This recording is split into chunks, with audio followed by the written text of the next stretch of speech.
let us take a look at the models that we can utilize as of this video for OpenAI. And so there are a lot that are legacy that I'm not including in here, but there are some cases where some legacy models appear even though you can't directly launch them, but you might end up having to use them, and I'll point that out as we work through this. So let's first talk about chat completion models. If you do not know what a chat completion model is, it's where you can have a conversation. So you could also call these conversational models because that is their purpose. But let's take a look at what we have. So the first is GPT 3.5 Turbo 0125. There's a bunch of GPT 3.5 turbos with a number on the end. And so these are earlier iterations of GPT 3.5 Turbo. That's at least what they say. I would assume that maybe they were just doing minor updates on the older models here, but there's a bunch with 4 numbers on the end there. But if you end up using GPT 3.5 Turbo, it's probably using this version 0125 in there. So this is better than earlier versions of GPT-3. GPT-3 was DaVinci and Babbage, which did not have conversations. Those were just completion models. But yeah, GPT 3.5 Turbo is very well known over 3.5 because it was an iteration on 3.5 where it had better performance and things like that. So its context window is 16,000 tokens. So understand that is how much it can work with. Then we have GPT 3.5 Turbo Instruct. This is fine-tuned. I got a double 2 in there. But this one's fine-tuned to accept and return step-by-step instructions. It has a much smaller context window, but this is very useful when you want to instruct it to do something. It's going to follow those instructions. We have GPT-4, which is just a better version of GPT 3.5, so I'm assuming it's trained on a lot more information. What's really interesting is it has a context window of 128 tokens, so it's way, way larger. So we have a huge jump between 3.5 to GPT-4. Now we have GPT-4 Turbo. So each time you see the word turbo, it's basically, it doesn't mean that they're training on less data. It just means that it's been optimized so that it's going to be faster and more cost effective. So anytime you see a turbo, you want to use turbo generally over the original one. But there is a suggestion here that GPT-4 Turbo might not have the same level of reasoning as GPT-4. Its context window is the same, 128 tokens. We have GPT-4 Turbo Vision, which I think is the first multimodal that Azure OpenAI released. So I would assume it's more expensive, but it can take images and text and understand them. Then came along GPT-4o. The O stands for Omni. And people don't really remember GPT-4 Turbo Vision. We kind of like skipped over it and we went straight to GPT-4 Omni because its capabilities and reasonings were so much better. It's also multimodal, so it can handle text and images. Its context window is the same, so it's just a extremely more improved version. And I think it's trained with more information, I think. But for whatever reason, it's really, really good. Then you have GPT-4o Mini. And so it's not a turbo, it's a mini because it's trained on less data.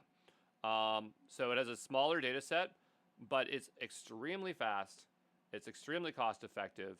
And it beats GPT 3.5 Turbo out of the water. So there's no reason you'd want to use GPT 3.5 Turbo, but we use it a lot because it best illustrates some of the flaws in models where these newer ones are a lot more intelligent. So it's harder to showcase those. So from a learning perspective, we end up using GPT 3.5 Turbo, or sometimes we have to use it because at the time of the video, the capabilities to, let's say, train a model or use it is limited, or maybe the deployment methods are limited. But I can tell you when I was making the labs for this, I wanted to use GPT-4o Mini, but it didn't have a real-time inference. I wanted to use it for fine-tuning. It wasn't ready.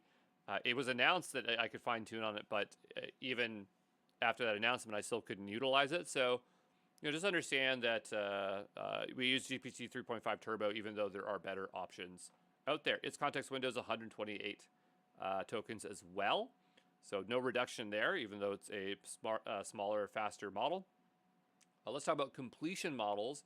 These are the GPT-3 series, and their naming is a bit different. There was actually more than just the 2 here, but we have Babbage and DaVinci. So for whatever reason, OpenAI decided to change the naming scheme after this because these ones are just confusing. But anyway, Babbage is a small, less complex model. It's very fast for low compute. Notice that it's not a chat completion model, but a completion model, meaning that you give it a piece of text and it just starts writing text on the end of it. Just spits out lots and lots of text. It's not trying to have a conversation with you per se. Same thing with DaVinci. DaVinci is just more powerful. And the context window for DaVinci is 4K when it came out, but I think that it goes beyond that. I couldn't get an exact number. Not even Azure lists the information. I couldn't find it. But generally, they're both 4K, with DaVinci sometimes having more. But DaVinci is smarter at a greater cost, so it really depends on what you want to do there. These older models are still useful. If you fine-tune them for specific tasks, they can outperform and both on cost and performance these newer models. So you have to kind of make that trade between, do I use GPT-4o Mini or do I train one of these older models? And also GPT-4o Mini can be trained as well. So yeah, it just depends on your use case. Then we have embedding models. So these take text and create embeddings that are used for RAG or other various uses there. Ada is from the GPT-3 family, so I guess it's considered old. What's unusual is that you can't directly deploy it, but when you are doing RAG, I used text embedding 3 small to embed, turn the embeddings to put in the vector store. But then when I wanted to use it on the other side, I couldn't use it. I had to use Ada. And the thing is, you shouldn't mix embedding models. You're going to get bad results because each embedding model has their own way of describing similarities. But surprisingly, it worked. So it can work, but you really should not mix embedding models.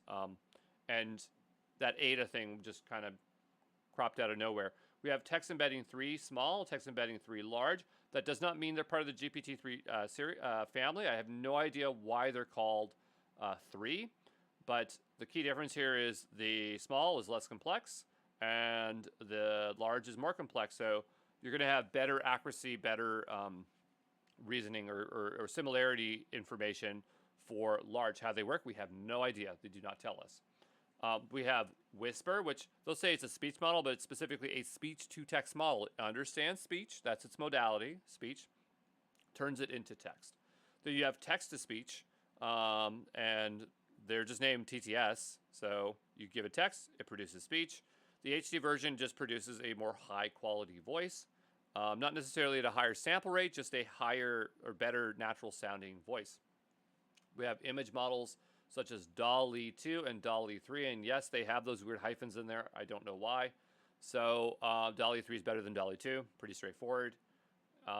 Fine-tuning models. So we have Babbage, DaVinci, GPT 3.5 Turbo, Instruct, and GPT-4o Mini. I've yet to use Mini, even though it's been announced. But those are models that we can train. The reason you can't train larger models is because it's just too expensive to do that. And when we talk about training, we're really, I think, talking about maybe like LoRa, where we are just we're retraining the weights. We're not really training it with new data, but more just the weighting of it. So hopefully that makes sense there. But that's the landscape of models. These are always changing, so I'm sure tomorrow it'll be out of date. But the idea is you get a general idea of the models available. Okay.